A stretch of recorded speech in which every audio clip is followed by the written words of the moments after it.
pastor não está. Por quê? Porque ele foi ser o preletor do retiro de casais. Então, tá lá, eu acho que deve ter em torno de 50 casais, lá em Águas de Lindóia, aprendendo um pouco mais, podendo cuidar do seu casamento, tirando um tempo para repensar e aprender um pouco mais do que Deus ensina sobre casamento, e o pastor está lá ensinando, trabalhando com aquela galera que está lá. Se você não foi esse ano, se programe para ir próximo ano, certo? É uma benção, cara, retiro de casais, se você, não pôde ir, né? Gui, se prepara para o próximo ano, viu? Já casa esse ano, próximo ano, se prepara para ir, porque é muito bom. Retiro de casais é tudo que há de melhor na terra. Assim sendo, eu queria conversar um pouquinho com vocês sobre o que Deus tem falado comigo. E já faz um tempo que Deus tem falado comigo, pelo menos 4 anos, que foi quando eu entrei no seminário. Eu já falei que eu sou filho de pastor, eu com 2 meses de idade estava indo para o campo missionário. Então eu estou dentro da igreja desde sempre. Com 6 anos aceitei a Cristo. Entendi que eu era pecador, que eu precisava de Cristo, e que a salvação, não existia salvação fora de Cristo. Isso tudo eu tinha entendido. Mas depois que eu entrei no seminário, lá a gente vai estudar sobre a salvação.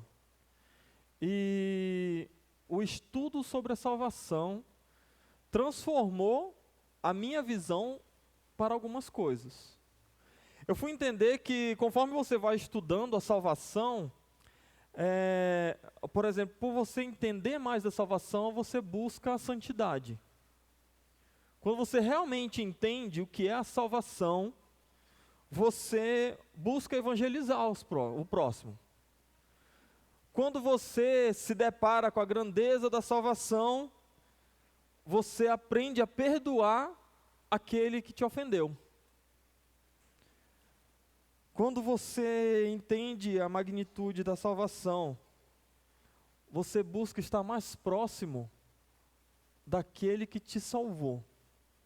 Você busca entender mais sobre Deus, estar mais próximo dele. Você busca sua Bíblia para você ler. Você busca ter momentos de oração. E muitas dessas coisas eu passei a procurar, entender, olhar com um olhar diferente, depois que eu comecei a estudar mais sobre a salvação. E hoje para mim é muito gostoso falar sobre a salvação, porque ela mexe comigo.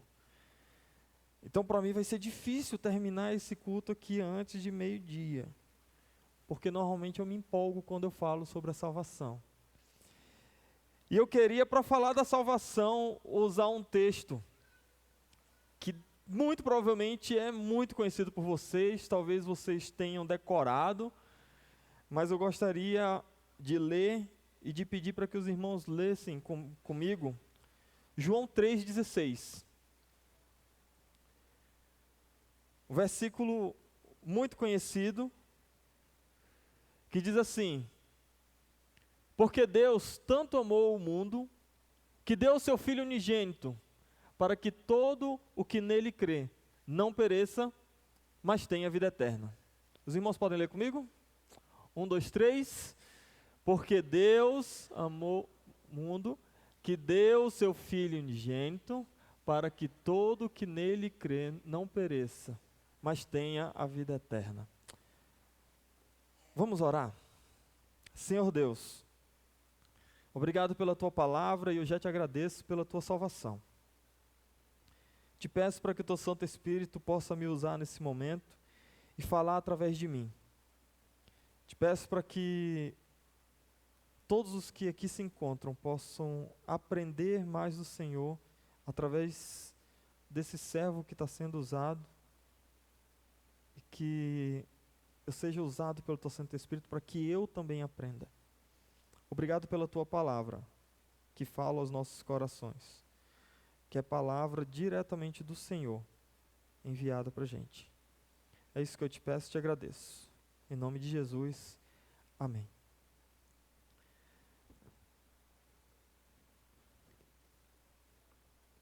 Talvez você esteja se perguntando, tá, Nilber, salvação, se eu ouço há tanto tempo, mas por que que, né, isso mexe tanto contigo? E eu queria poder, através desse versículo, que é um versículo muito conhecido, a gente pudesse pensar em alguns pontos, algumas coisas sobre a nossa salvação, e eu poder mostrar para vocês por que que eu tenho para mim como a salvação é uma coisa tão maravilhosa e tão grande. Então, primeiro, por que que a nossa salvação ela é tão maravilhosa? Primeiro porque a nossa salvação, ela vem da parte de Deus. A nossa salvação não tem como eu fazer nada para que eu mereça a salvação de Deus. Isso às vezes é estranho quando a gente ouve, porque a gente ouve desde muito novo, ou talvez na TV, que a gente precisa ser certinho, que a gente precisa fazer isso, fazer aquilo, para poder Deus gostar de você. Mas na realidade, é que a Bíblia desde sempre ensina que Deus amou o mundo e deu o seu Filho unigênito. E o que é que o homem fez para que ele fosse amado? Nada. Pecou. Muito pelo contrário, ele só fez raiva. Então o que acontece? A nossa salvação, ela é uma iniciativa de Deus, e isso difere o cristianismo, vou chamar de cristianismo bíblico, porque é aquele cristianismo que segue realmente a palavra de Deus como palavra de Deus. E eu estou frisando isso porque dia 31 foi o dia da reforma, e uma das coisas que os reformadores fizeram foi trazer a igreja de volta para a palavra de Deus e dar oportunidade para que todos pudessem ler a palavra de Deus. E hoje nós temos a palavra de Deus para a gente ler, a gente não lê porque a gente não presta mesmo. Mas hoje nós temos a palavra de Deus, e a palavra de Deus ela nos mostra que não é pelo que eu faço que Deus me ama, mas Deus me ama independente do que eu faço. Por exemplo, Adão, o primeiro pecador. Quando ele pecou, o que foi que ele fez? Voltou arrependido, se curvou com o rosto em terra e pediu perdão a Deus. Não. Adão, quando ele peca, ele se esconde de Deus. E quando Deus encontra com ele está vestido de folhas, porque ele está com vergonha de Deus, porque ele descobriu que ele está pelado. Ele tenta esconder o seu pecado com as obras das suas mãos. E isso nunca deu certo, porque Deus quando olha, fala bem assim, Adão, onde é que tu está? Ah, não, é que então, né? E o que é isso que tu está vestindo? Ah, não, é que eu estava nu, né? Aí fiquei com vergonha. Ele disse, tu acha que isso vai prestar? As folhas daqui a pouco apodrece e aí vai ter que fazer outra. Você vai ficar tampando o seu erro com suas obras? Isso não vinga aos olhos de Deus. Aí Deus olha para aquele pecador, tentando esconder o seu pecado da forma mais ridícula, e é isso que a gente faz. A gente tenta ganhar a salvação através das nossas boas obras. E Deus olha e fala assim, isso não vai dar certo. Deixa eu te mostrar como é que faz. Muito provavelmente acontece a primeira morte no nosso planeta. Deus mata um cordeiro que não tinha nada a ver com o negócio. Tira ali a lã daquele cordeiro e faz uma roupa para Adão e para Eva. Está aqui, esse é o resultado do seu pecado. A morte de alguém que não tem nada a ver. Isso lembra para vocês alguma coisa? Isso me lembra muito eu e você. Pecadores desde muito novo. Adãozinhos é o que a gente mais encontra por aí. Quem tem filho sabe, quebrou um negócio, a primeira coisa que ele faz? Esconde. Se for pego no ato, ele fala, não fui eu.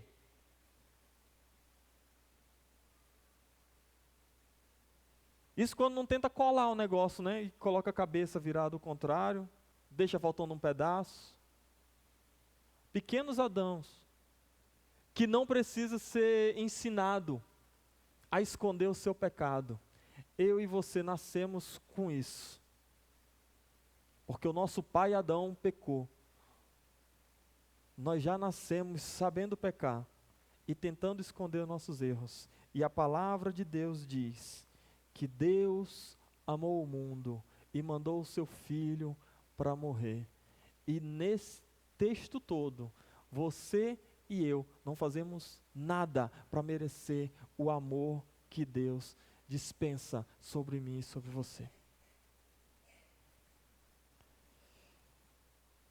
Em 1 João 4,19, o apóstolo João escreve: nós amamos porque Ele nos amou primeiro. E é engraçado que nesse texto aí, ele está falando sobre o amor a outras pessoas. Então hoje nós podemos amar o nosso próximo, não porque nós somos top na balada, é porque Deus nos amou primeiro, e isso faz com que nós podemos amar o nosso próximo. E é por isso que eu digo que quando a gente estuda a nossa salvação, quando a gente estuda a salvação que Deus nos dá, isso nos faz olhar para o nosso próximo diferente. Porque eu posso amar, eu devo amar. Porque Deus te amou quando você ainda era pecador. E às vezes você quer olhar para aquele irmão que pecou contra você, aquele irmão que errou, e falar bem assim: ah, bicho nojento, não vou mais falar. Nunca mais vou falar. Eu sei que isso acontece, eu sei que isso tem acontecido dentro dessa igreja. Por quê, Nilber? Tu já saiu sabendo das fofocas? Tu é evidente? Não, é porque eu vivo dentro de igreja desde sempre. E eu nunca fui numa igreja que não tivesse fulaninho, que não conversa com fulaninho por causa de briga há 3 anos atrás.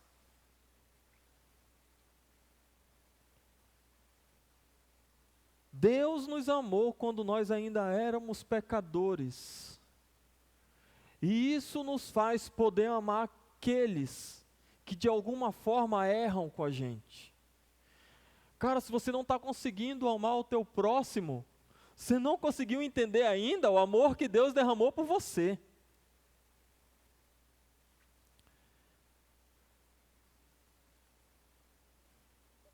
Se hoje nós podemos amar alguém, é porque Deus nos amou primeiro.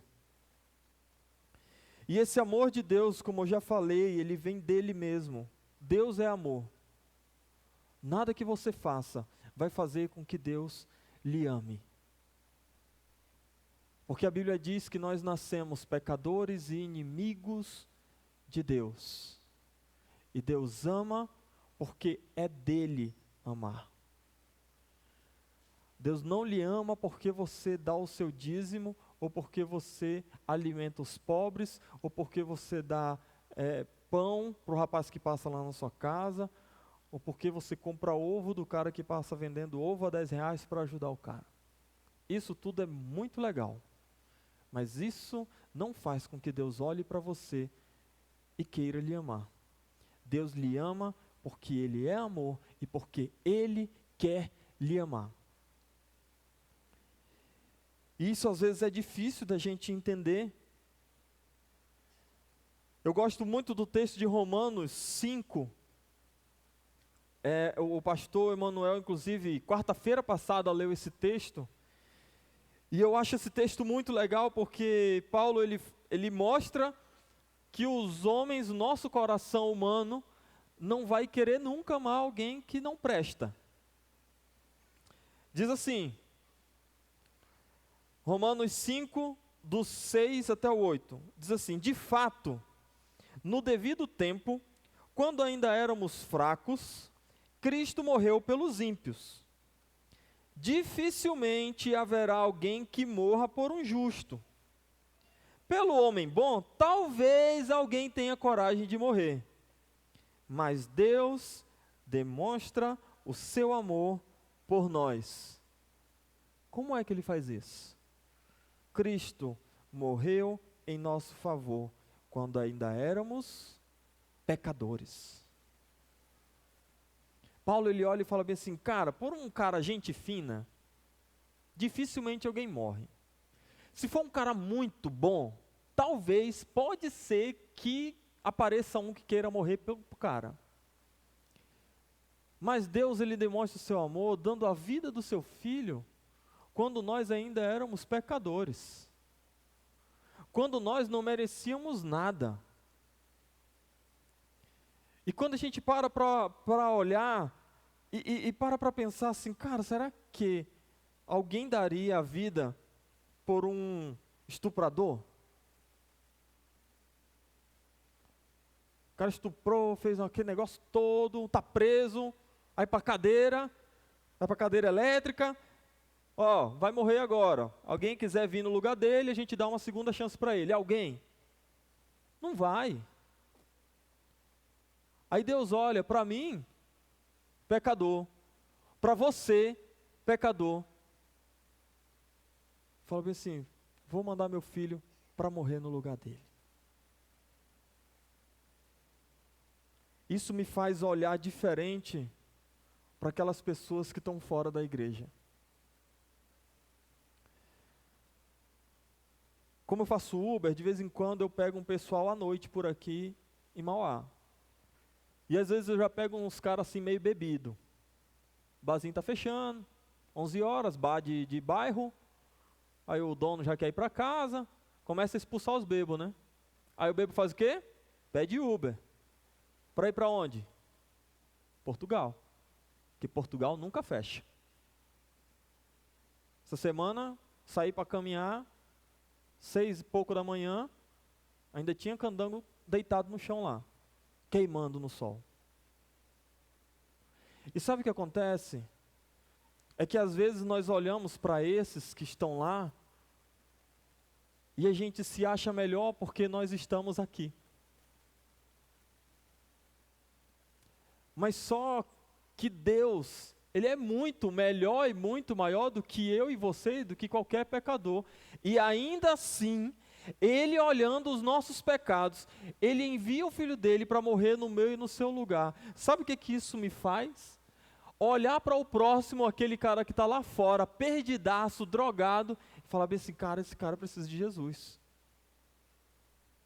Porque o que eu fiz não me dá direito à salvação. O que ele está fazendo é a mesma coisa que eu fazia. Ele está pecando. Isso nos dá direito ao inferno, só isso.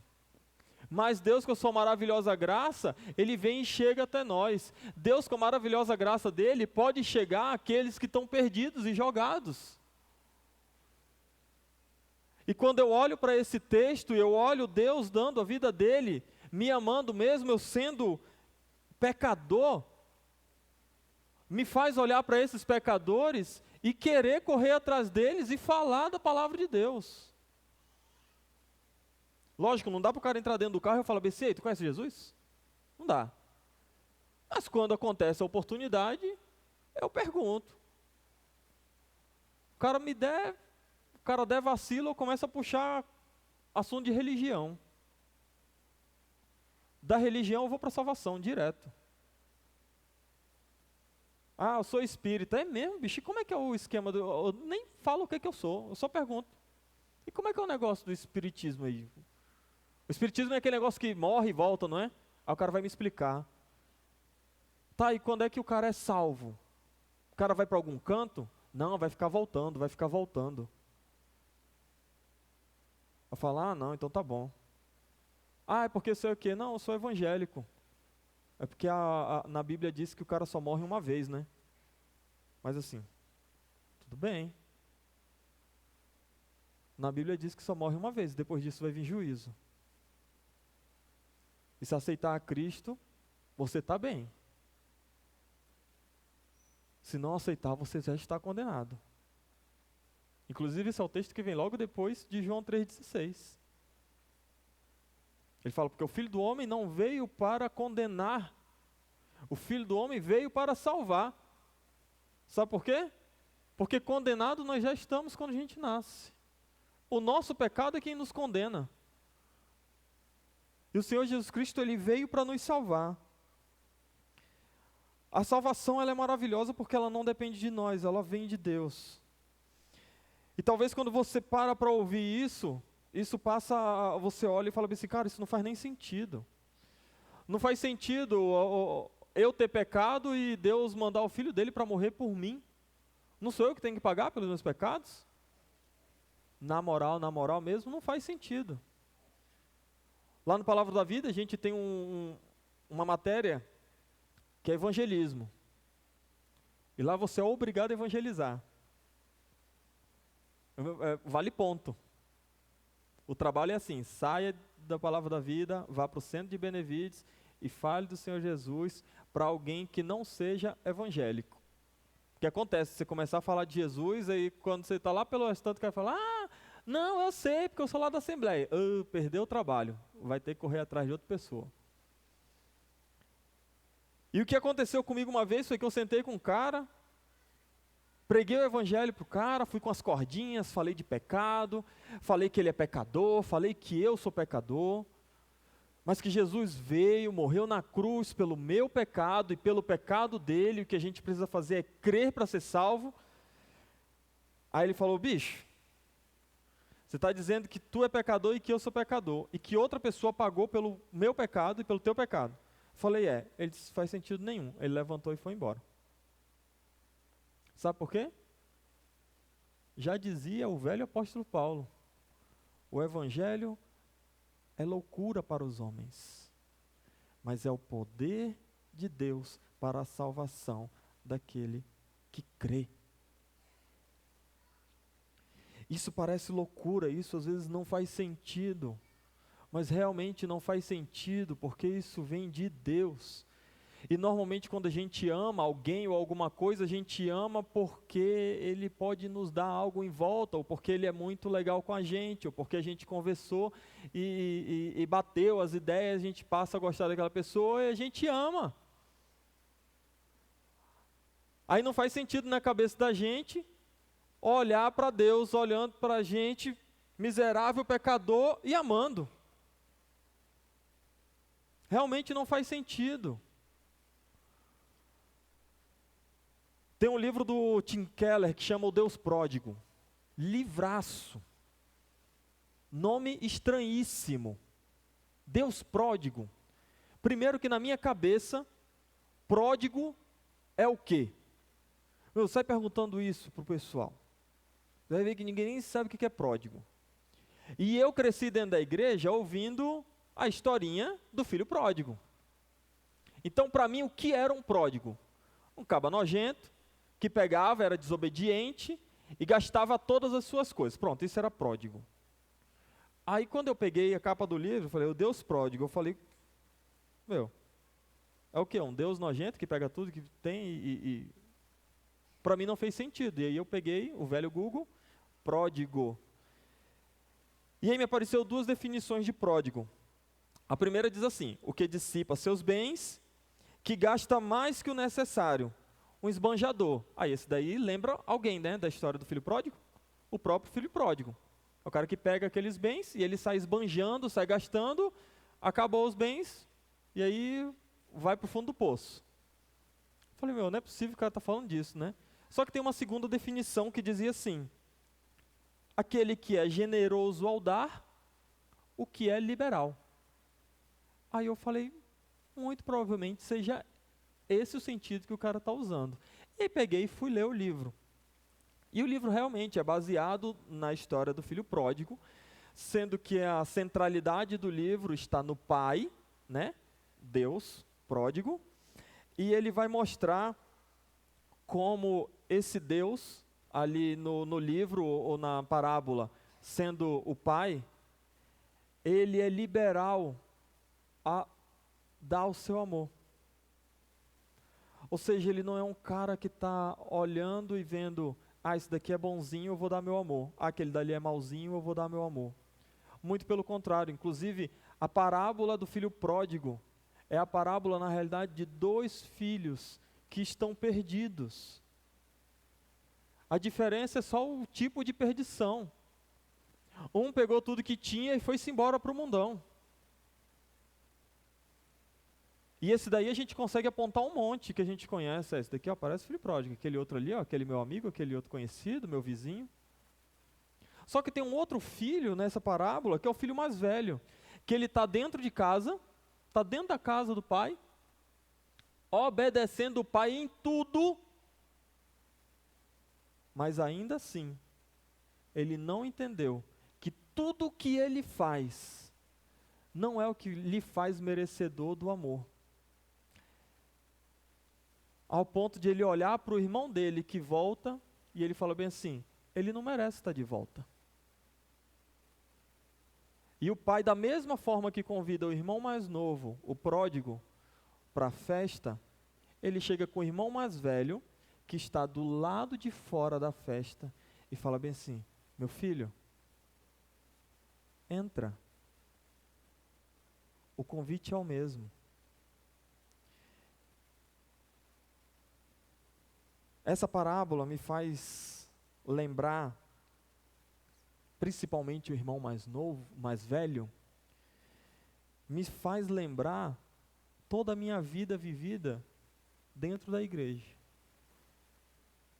Já conheci muita gente, e muito provavelmente também já fui esse filho mais velho, que olhava para os de fora e falava bem assim, eu mereço a salvação, porque eu estou na igreja todos os domingos, eu venho em todos os cultos, eu dou meus dízimos, eu mereço, o lá de fora não.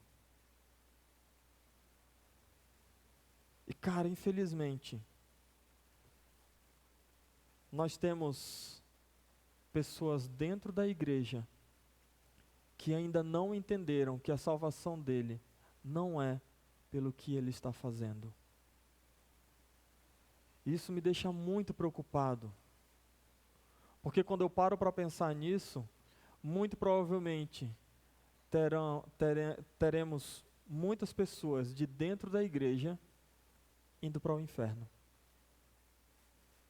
Porque ele está baseando a sua salvação no que ele faz, na salvação da minha família, porque minha família sempre foi crente. E quando você para olhar para a Bíblia, isso não faz sentido nenhum. Porque o que eu faço não me dá direito à salvação. O que Deus fez me dá direito à salvação. E é por isso que a salvação é tão maravilhosa. Porque se eu pudesse ganhar a minha salvação, a salvação seria bem meia boca. Porque é um pecador se salvando. Cara, se você está aqui dentro, achando que você é melhor do que os outros, só porque você se arruma e vem no domingo aqui para dentro, eu tenho que te contar uma coisa, você não é melhor do que os outros. Você é tão pecador quanto aquele que está lá fora. A diferença é que a graça do Senhor Jesus alcançou a sua vida, da mesma forma que a graça do Senhor Jesus pode alcançar a vida daquele que está lá fora. E essa é a beleza da salvação.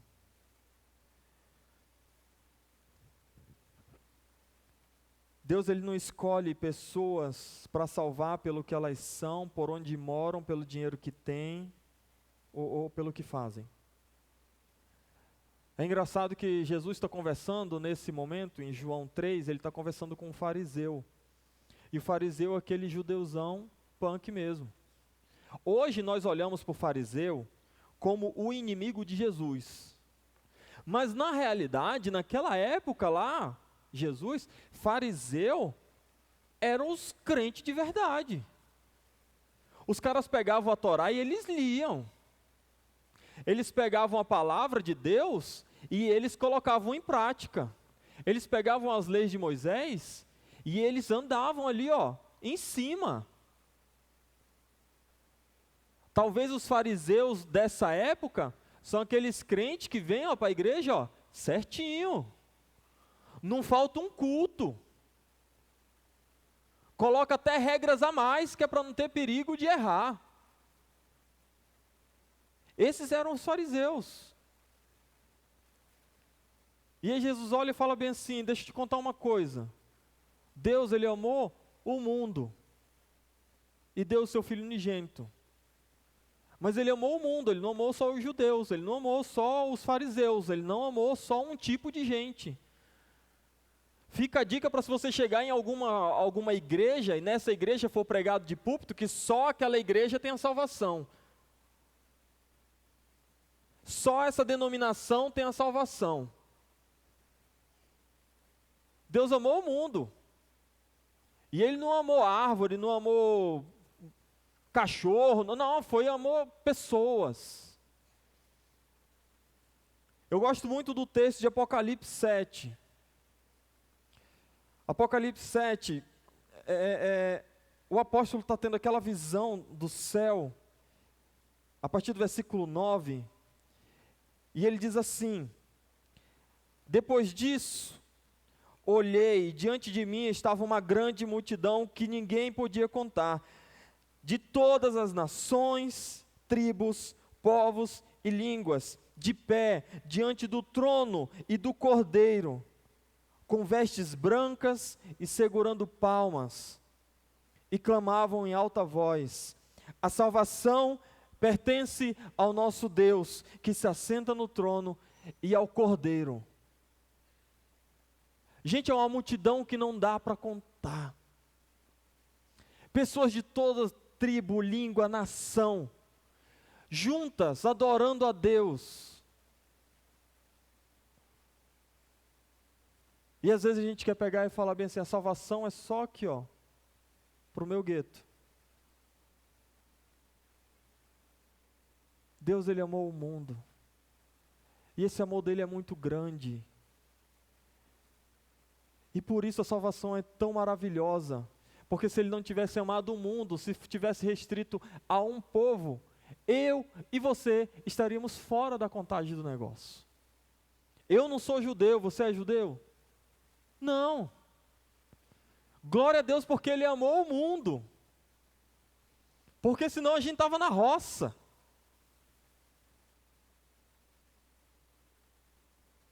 E isso nos faz amar aqueles que estão lá fora. A salvação ela não está restrita a um povo, a uma denominação, a uma língua. A salvação ela está disponível para todo aquele que nele crê. É muito importante a gente olhar a questão de todo aquele que nele crê. Porque tem gente, inclusive pastores grandes aí na mídia, que estão começando a andar pelo universalismo, onde todos de alguma forma serão salvos. Mas a palavra de Deus ela é muito clara. Deus amou pessoas de todos os povos, língua, tribo e nação. Mas aqueles que serão salvos são aqueles que creem no Senhor Jesus Cristo. Então não é simplesmente saber que Cristo veio ao mundo. Não é simplesmente fazer boas obras e falar: não, Jesus fez, aí eu vou fazer também. É crer que apenas o Senhor Jesus Cristo pode me limpar, pode me salvar e me dar a salvação. E que nada mais é necessário além da minha fé no Senhor Jesus Cristo. Aníbal, então eu posso aceitar Cristo e viver uma vida porcaria? Rapaz, aceitar Cristo quer dizer também que você vai andar em santidade. E é por isso que eu falei que quando a gente pensa na nossa salvação, a gente vai querer andar em santidade. Porque quando você para pensar o que Deus fez por você, quando você ainda era pecador, você vai querer viver uma vida diferente para Ele. Você vai querer viver uma vida que glorifica a Deus. E não uma vidazinha porcaria por aí, fazendo um monte de besteira.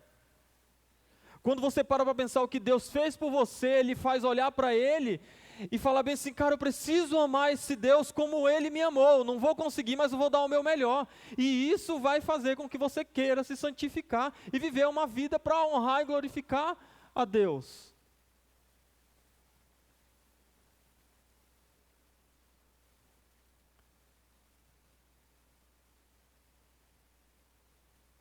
Quando Jesus está conversando com aquele fariseu, no versículo 14 e 15 de João 3, que é os dois versículos que vêm antes, ele vai exatamente usar uma história que era muito conhecido pelos judeus, porque o cara lia, né, a Torá, então ele sabia do que tinha acontecido. E ele vai usar a história ali de quando o povo está andando no deserto, eles começam a murmurar, e Deus odeia murmuração, e Deus fica inflamado de ira e manda um monte de cobra morder aquele povo, fala assim: eu vou acabar com essa galera aqui com as cobras. Para quem já leu o Antigo Testamento, lembra dessa história.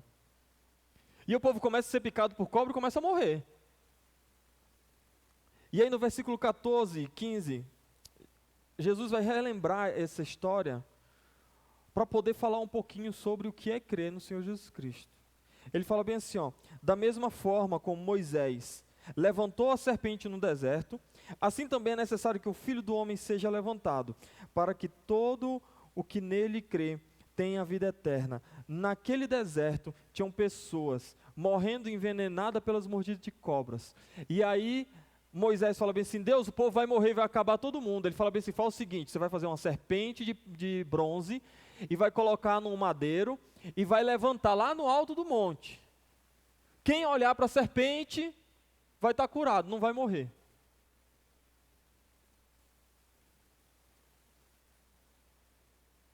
Nós nascemos com o veneno do pecado nos levando à morte eterna. E da mesma forma que aquele povo tinha que olhar para aquela cobra, Jesus Cristo foi levantado no madeiro para que você seja liberto da condenação que o pecado traz sobre a sua vida. E isso daqui, duas coisas me chamam muita atenção. A primeira é que o cara tem que ter uma fé, hein? O cara picado de cobra, chega o outro e fala assim: olha lá na cobra que tu vai ficar bom. Da mesma forma, você tem o pecado no seu coração que está lhe levando para o inferno. Não, cara, crê no Senhor Jesus, que Ele morreu por você. Parece coisas que não fazem sentido na nossa cabeça, mas que são verdades porque são verdades de Deus. E a segunda coisa é que outra pessoa não pode crer por você. A pessoa que estava picada é que precisava olhar para a cobra.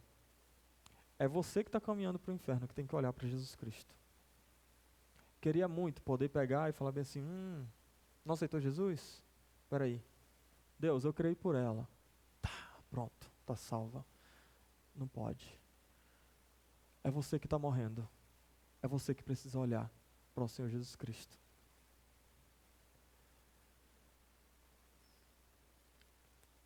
A segunda coisa, e eu sei que você deve estar pensando: cara, está na segunda coisa ainda? Mas é porque as outras duas são mais rápidas. A segunda coisa, porque a nossa salvação é tão maravilhosa, é pelo tamanho do livramento. Assim como aquelas pessoas estavam caminhando para a morte por causa da picada da cobra, todos nós nascemos caminhando a passos largos para o inferno. E quando a gente para pensar nisso, nos faz repensar também na pregação do Evangelho. Nós temos pessoas lá fora, cara, caminhando para o inferno. E muitas vezes elas estão do nosso lado. E a gente, para não perder a amizade, não fala de Jesus. É a eternidade longe de Cristo. É uma eternidade de sofrimento. E às vezes a gente para pensar no que a palavra de Deus fala sobre o inferno e a gente só lembra daquelas figuras, né? É um lugar onde o fogo não se apaga, onde o verme não morre. Aí você fala assim: nossa, deve ser muito ruim, né? Quente lá, os vermes comendo a gente, nossa, que dor. É um lago de enxofre. Nossa, imagina cair no lago de enxofre, ardente, quente, nossa, que dor. Mas eu vou lhe dizer, sabe o que é pior? É porque é o resto de uma eternidade longe da graça de Deus. Isso é que tem que trazer medo. Porque dor por dor, o problema é você estar para o resto da sua eternidade longe da graça de Deus. Num lugar onde Deus vai derramar apenas a ira dele sobre aqueles que não se arrependeram dos seus pecados, que não entregaram a sua salvação na mão de Jesus Cristo. Teve uma vez que eu estava conversando com um cara que é espírita, e ele pegou e falou bem assim, não, porque não sei o que lá, porque a gente vai morrer, vai voltar, vai morrer, vai voltar. O que tu acredita? E a gente era muito amigo. E aí eu peguei e falei assim, não, então, a Bíblia diz, que não é o que eu acredito, é o que a Bíblia diz. A Bíblia diz que a gente só tem uma vida. Quando a gente morrer, vai vir o juízo. E aí, ou a gente é condenado, ou a gente é salvo. Aí ele falou bem assim, mano, mas aí... E como é que faz para saber quem está certo? Eu falei bem assim, bora fazer o seguinte, vamos parar para pensar aqui agora, na ponta do lápis, matematicamente. Se você tiver certo, e eu tiver errado, eu vou morrer, e eu vou voltar. Eu vou ter outra chance. Tu já parou para pensar se eu estou certo e tu está errado? Eu prefiro crer na palavra de Deus. E a palavra de Deus diz que quando eu morrer, eu não tenho outra chance. Então, se eu estiver certo e você estiver errado, tu não volta, cara. E tu não entregou tua vida para Jesus ainda.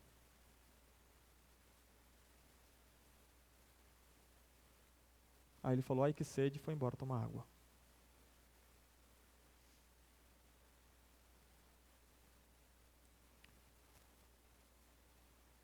De púlpito, é muito difícil você ouvir alguém falar sobre o inferno. Porque inferno não é coisa que vai encher a igreja. Quando você fala de condenação eterna. Ou talvez você fica mal falado porque, você está querendo fazer medo nas pessoas para que elas sejam crentes e lhe dê dízimo. Só que sabe quem foi que mais falou de inferno? Foi o Senhor Jesus Cristo. Por que que a gente não pode falar de inferno no púlpito? O inferno é uma coisa real, cara, e é para o resto da sua eternidade, morando longe de Deus, tendo as piores mazelas da sua vida.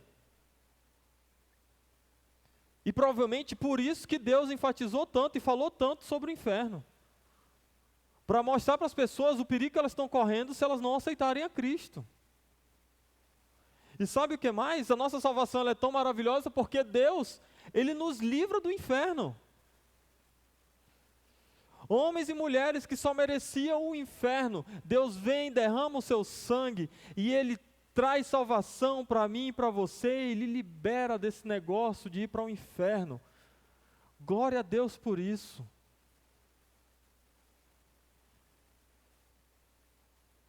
O inferno vai ser um lugarzinho desgraçado.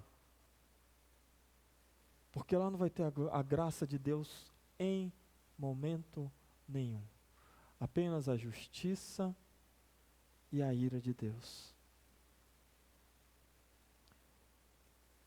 Cara, se você ainda não tomou uma decisão por Cristo, se você se acha muito bom, deixa eu te dizer, você pode pagar pelos seus pecados. Só que o pagamento dos seus pecados é depois que você morrer, você passar o resto da sua eternidade no inferno. Mas existe alguém que pode pagar pelos seus pecados, que é o Filho de Deus, que morreu numa cruz, no meu e no seu lugar. O que você precisa é crer que Cristo fez isso por você. E eu não posso fazer isso por você.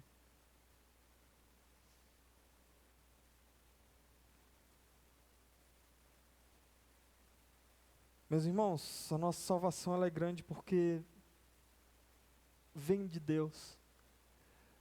Pelo tamanho do livramento, Ele nos livra de irmos para o inferno.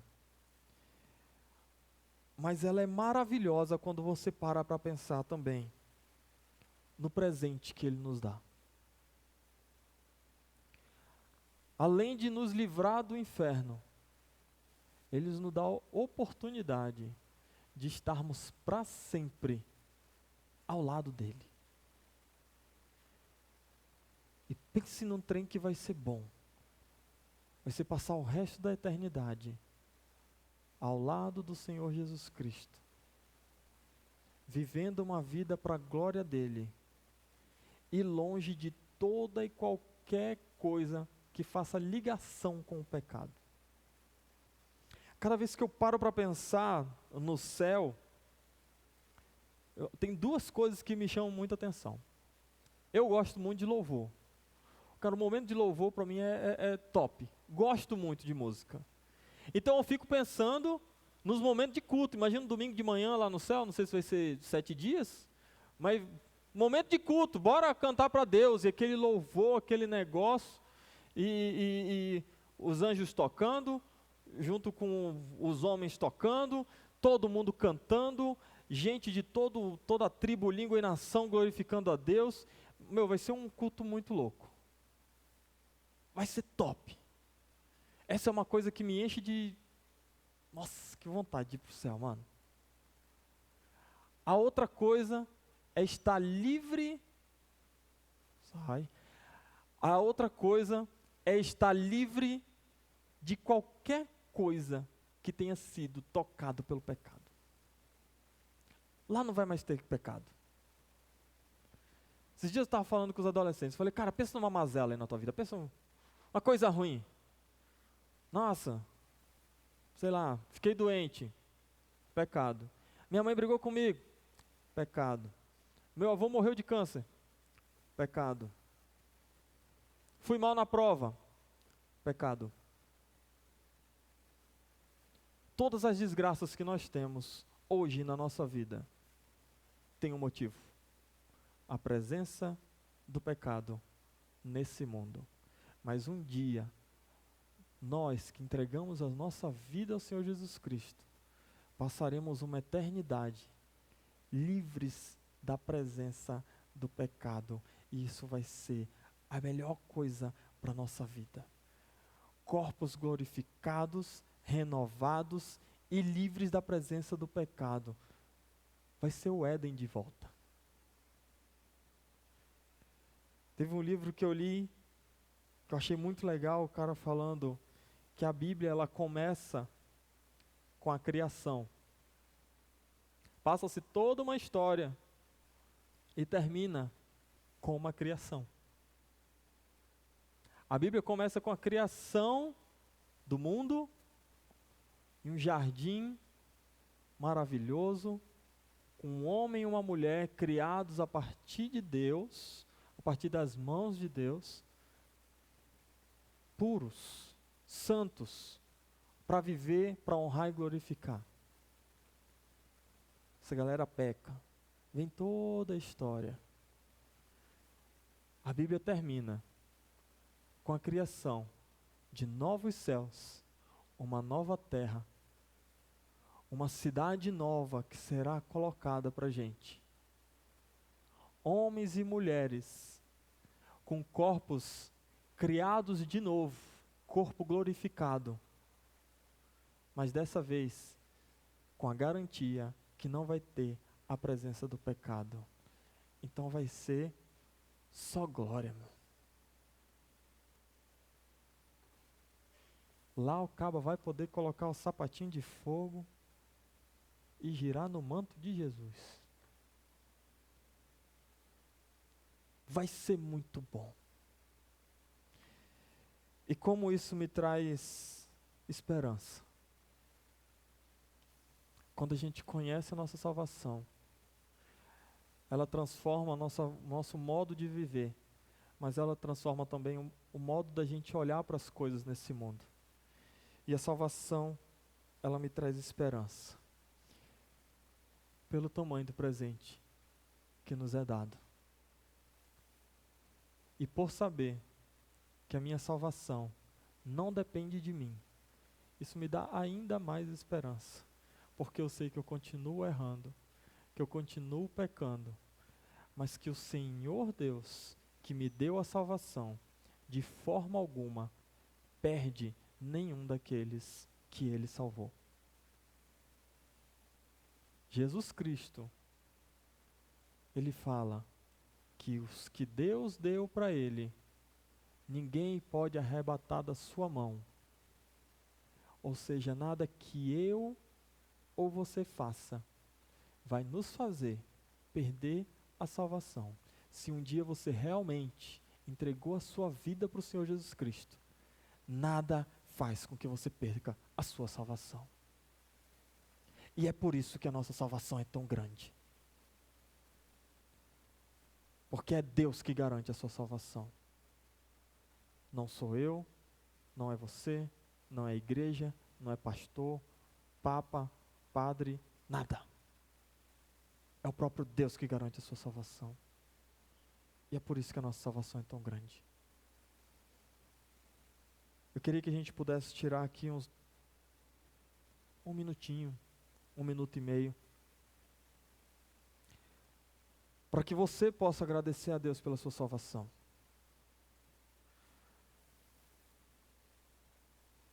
Infelizmente a gente agradece a Deus por tudo, comida, roupa, tudo. Qual foi a última vez que você olhou para Deus e falou: Deus, cara, obrigado pela minha salvação, eu nem merecia.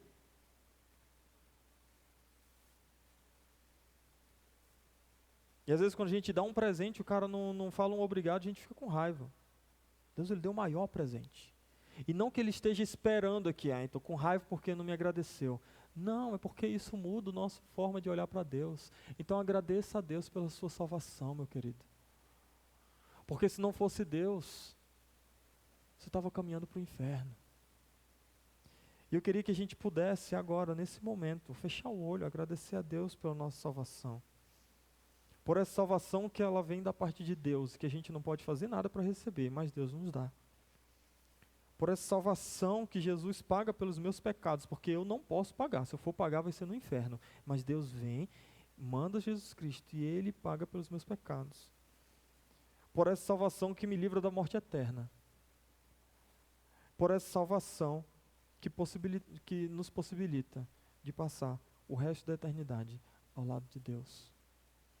Baixe sua cabeça e ore. Agradeça a Deus nesse momento.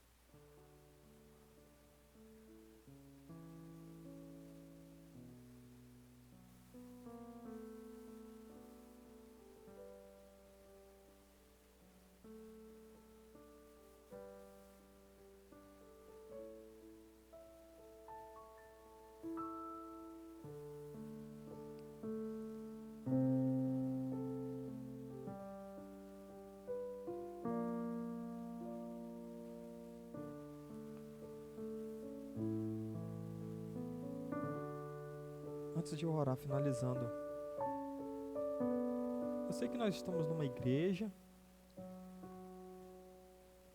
que muito provavelmente a maioria de vocês já tinham ouvido falar dessa palavra, mas eu acredito que tem gente dentro da igreja há muito tempo que ainda não entendeu a salvação.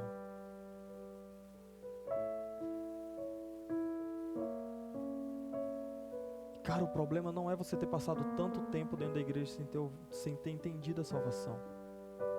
É você continuar dentro da igreja ainda sem entender a salvação ou sem entregar a sua vida a Jesus.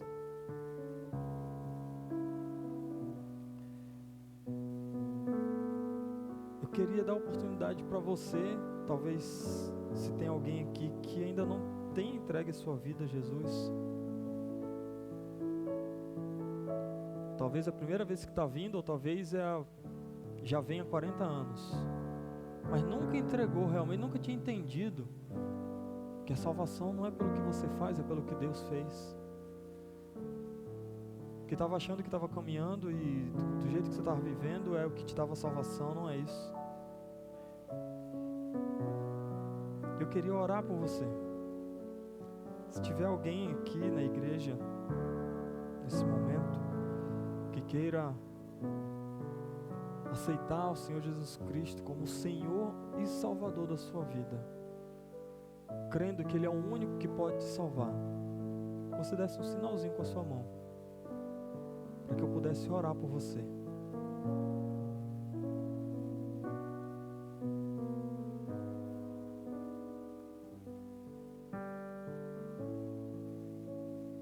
Alguém?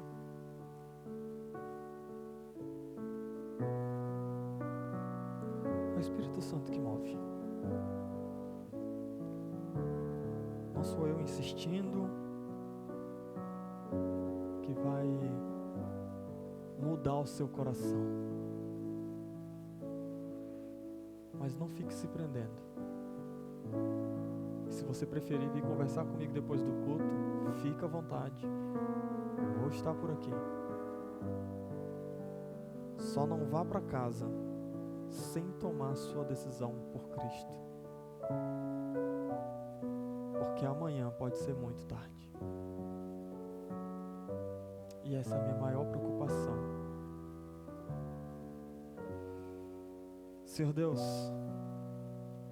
muito obrigado, Deus. Obrigado pela tua salvação. Que salvação gloriosa, maravilhosa. Que coisa boa. A gente não sabe nem como lhe agradecer. Mas eu, como um pecador regenerado por ti, quero agradecer ao Senhor por tudo que o Senhor fez por nós. E não pelas coisas materiais, pelas coisas que o Senhor tem me dado, mas eu quero te agradecer nesse momento pela salvação que o Senhor me deu. Porque eu podia ter tudo na minha vida, se eu não tivesse a tua salvação, eu não tinha nada. Quero glorificar o teu nome, porque o Senhor é o Deus que amou pessoas nesse mundo, e eu sou um desses que o Senhor amou. E por isso eu posso te glorificar, Deus. Eu posso amar o meu irmão porque o Senhor me amou primeiro. E eu quero te pedir para que o Senhor a cada dia mova o meu coração em gratidão ao Senhor pela salvação que o Senhor me deu. Mova o coração de cada um desses irmãos pela salvação que o Senhor deu a eles. E que isso transforme a forma de nós olharmos a vida. As pessoas ao nosso redor, os pecadores, aqueles que estão ainda precisando do Senhor, que isso nos mova para ir para perto deles e falar do teu amor. Obrigado por tudo que o Senhor tem feito por nós. Nós te amamos e te glorificamos pela salvação que o Senhor nos deu. É no nome do Senhor Jesus Cristo, aquele que morreu, que ressuscitou e que viveu uma vida santa nessa terra e que perdoa os meus pecados, que eu oro, que eu agradeço. Em nome de Jesus. Amém. Meus irmãos, que Deus abençoe vocês. Tenham uma semana abençoada e lembrando da salvação que Deus deu. Amém?